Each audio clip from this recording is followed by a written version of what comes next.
Obviously, Northwestern quarterbacks took a lot of sacks on Saturday. A lot of that was from blitzers who came pretty much untouched. Fitz talked about being issues with communication and issues with trying to scheme up on the field ways to slide over and get those boundary and edge pressures off. Is that something that you have to do better with, or something that somebody else that's somebody else's responsibility? Well, like I said at the beginning of the season, media day, training camp, everything starts with me. So I got to make sure that everybody is on the same page, from myself to the guards to the tackles to the quarterback to the running back. So I take responsibility. Specifically those sacks when it's free blitzers coming from the edge. What's the misconnection there for you guys? We got to see the whole field. Everybody got to have our eyes open. We knew if their free safety was down in the boundary, got to Omaha the protection. That was just the game plan, and we didn't execute in critical time. So that's something that we just have to have our eyes open for. No matter what the flow of the game is, we still have to execute. And when we did execute, we got some good things going. It's just got to be consistent. After the game, Riley said that, speaking of the offense, we just have to get a little mojo going, a little confidence. Does the offense lack confidence right now? And if so, how do you get that mojo going? I think what he's referring to is we see all of the great things that we can do in practice. It's just got to translate to the playing field on Saturday when we go out on the field. And ultimately, that just comes with execution, having confidence in what you're doing. So as Coach Fitz encouraged us all in the team meeting earlier, we just got to work harder at every group, specifically offensively. I want to credit our defense. They played their nuts off. They really did. And we got to help them out. And once again, that starts with me with the communication and protection and the run game. And we got to take execution from practice to the game field. And that's about it with that. Isaiah Bowser and Drake Anderson seem to be very different styles of running backs. How do you most effectively use Isaiah, and then how do you most effectively use Drake, and what are the similarities in the I think that's a question for Coach Lou and Coach Fitz.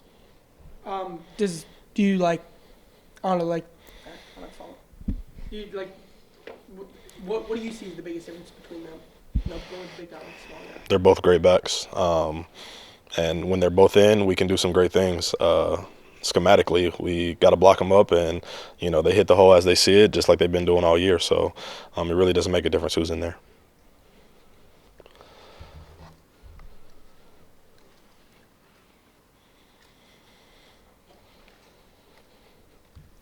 Last year's crazy intense games with Nebraska. What do you think it is about you guys in Nebraska leads to some great games? Well, I think like every divisional game, it's the Big Ten. A lot's at stake, just like every other game. So, I know there's been some close battles here recently in the past few years that I've been here. So we got to come ready to play. It's a great environment. Their fans are great. So we're definitely excited to get on the road. Once again, the standard doesn't change just because it's Nebraska. We still have to go out and execute. We still have to all be on the same page. It's going to be loud. That's what you get when you play in the Big Ten. But as long as we stay together and execute, I think we'll be okay. Did you watch any of the games Saturday night with Ohio State and Nebraska? I did. What was your thoughts watching that? Ohio State obviously had a great game. The Nebraska I saw on Saturday and Nebraska we'll see will be completely different.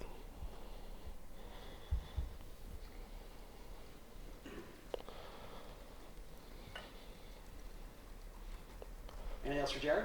Hey, one more. Sure. I'll try to rephrase this question better. What do you, just in general, what do you have to do to run the ball better as a team? We just got to block the guys in front of us, move them out of the way, and, get the running backs the ball and have them run where the defense isn't. That's really all it comes down to. It doesn't matter if there's two guys in the box or the whole defense is in the box. If the run play is called, we got to go execute and run away from the extra guys in the box, whether there's extra guys or not. We just got to do our job as offensive linemen. Backs got to see the hole, got to hit it, and, build some momentum off of that. Thank you. Sweet shirt, first of all. What do you think of the whole using analytics as heavily as Fitz does to go for two? Traditional football sense says you cut it to – you keep the game alive so you guys have a chance at the end. What do you think about this analytics-heavy choice? After we score touchdowns, I look to Coach Fitz and I see if he puts up the number 1 or the number 2. And if he puts up the number 2, then we go for 2. If he puts up the number 1, then I run off the field. So the rest I just leave to him and our analytics guy. when we were talking to Fitz recently, he said that the defense is starting to get a little pissed off by the offensive struggles and the offense really not matching the defense's performance on the field. Would you agree with Fitz saying that the defense is getting pissed off? I wouldn't say that. I think we're not really focused about what happens on when we're not on the field. I think we're more focused on making plays when we're on the field. So if we're down in the game, whatever the situation is, we're going to try to make plays, get the ball back to our offense, get it in their hands, create turnovers, get stops. For us, it's not really a matter of the situation that we're in. It's just kind of how we can make the situation better.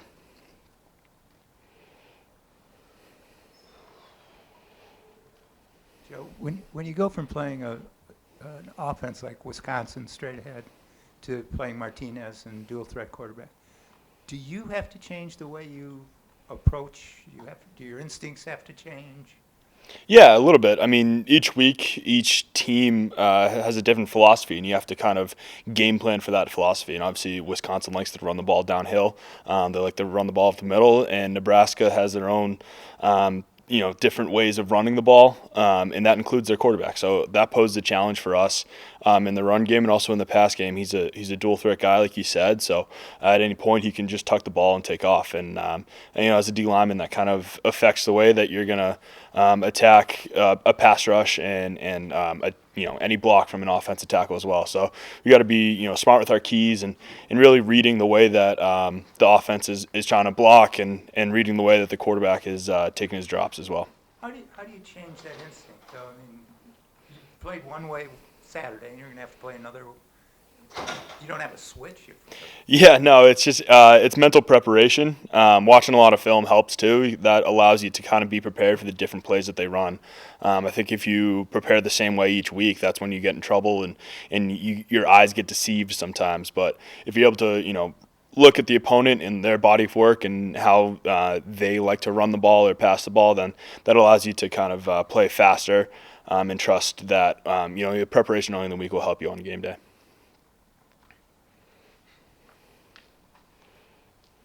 Did you watch Ohio State, Nebraska? Yeah, I watched it. We got back in the second quarter, I think, so I watched it until the end.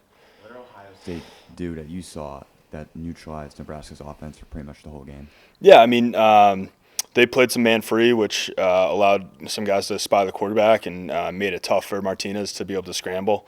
I think up front they just played solid. They attacked the line of scrimmage and made some good moves inside off of their tackles, and it just allowed guys who were spying the quarterback to chase him down. I think they're just aggressive as well too, coming off the edge, and that really kind of getting in his face, pressure early, makes it tough to go through read 1 and 2 or the decision to tuck it down. If you have to make that quickly as a quarterback, it's going to be difficult. So getting to the quarterback was key, and then also just in the run game, they're really sound and aggressive as well. Do you think you guys on defense have a similar approach in Nebraska, or you think it'll be a little different? That's a great question for Fitz and or Coach Hank. We'll see what the write-up says tonight. Good answer. Thank you. Going into Memorial Stadium, notoriously tough place to play. Mm-hmm. Yet you guys are 3-1 there. Is there something about going on the road that kind of galvanizes you guys? It's us against the world kind of thing. Yeah, a little bit. I mean, it's a great place to play. You said it. Incredible fans, incredible atmosphere. That's what makes the Big Ten so great. I think you can't really look at us as a whole. 3-1 is a great record, but I'm 1-0 in that stadium. I've only played there once, so. But I'm excited for the opportunities. Nebraska's a great team, and their head coach has definitely brought some juice to that stadium as well. So we're excited for the mentality of going in and being the underdog and playing like it's us against the world. We got 74 guys traveling, and we're against 90+ thousand. So it's a fun atmosphere. Just excited for the opportunity. Joe, after the opening kickoff, they run a short field. They went down. It was like a 12-play drive or something. It took about 5.5 minutes. But from that point on, particularly in the third quarter, they went 3 and out 3 times in a row. You must have been really gaining some confidence, and really on that sideline, you must have had a lot of twitch going. Yeah, I think we had some momentum going defensively. We were playing well. We were fitting the run well, which I think with a team like Wisconsin, they love to be on schedule. And when you get them off schedule, especially early down, make them second and long and then third and 4+. That's a little bit out of their comfort zone. They'd rather be, at a 2nd and 5 rather than a 2nd and long. So I think we were able to do that well, especially after that first drive, and that kind of helped us to get off the field on third downs.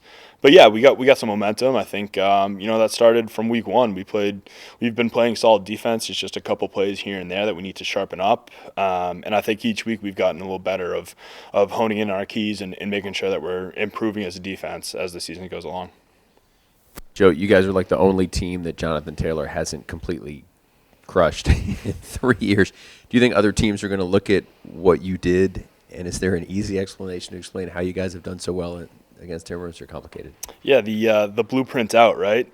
You gotta play physically and you gotta play sound in your gap. There's it's not rocket science. It's not any different scheme that we've run. It's just you got to be willing to step up to a 330-pound man and attack him in his face and say, we're not going to let you run down our throat. There's not much else to it. Did you by any chance chat with Taylor after the game? Anything on the field? He's a superstar. He was hounded with a bunch of guys, so I didn't get a word. But he's a great back, and I've been privileged to play against some great backs in the Big Ten, and count him as one of the top guys. Welcome to the room. I guess you've been in this room a lot. What is it like going, really two different styles, going up against Wisconsin and then having to deal with Nebraska? I think you heard Joe say it, but like every week in the Big Ten is a different week, and we treat it like that. And, we have our base defense, and we play off that, but it's not like we're completely starting from scratch, but it obviously is a much different pace from a dual threat to a very heavily running team. So we treat it like any other week in terms of game planning, but it's just a different style of offense, obviously. What's the biggest change for you as a linebacker, going from one style to the next? I think you just saw a lot of box play last week versus Wisconsin, and this week will be a little bit more in space. Overall, my keys and my base footwork and all that stuff is the same, but just a little bit more in space with a spread offense.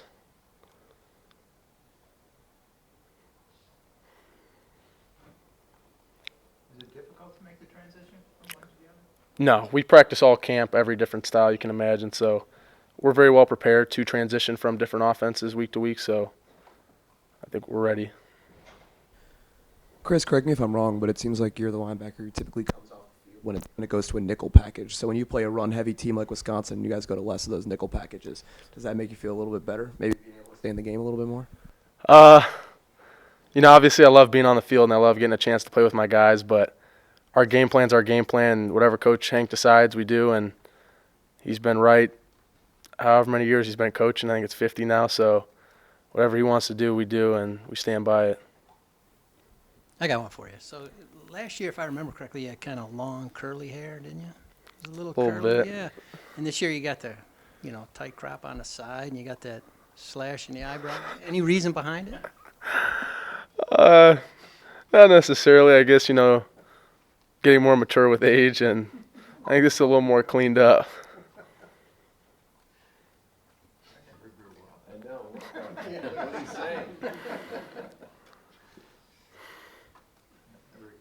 Good observation,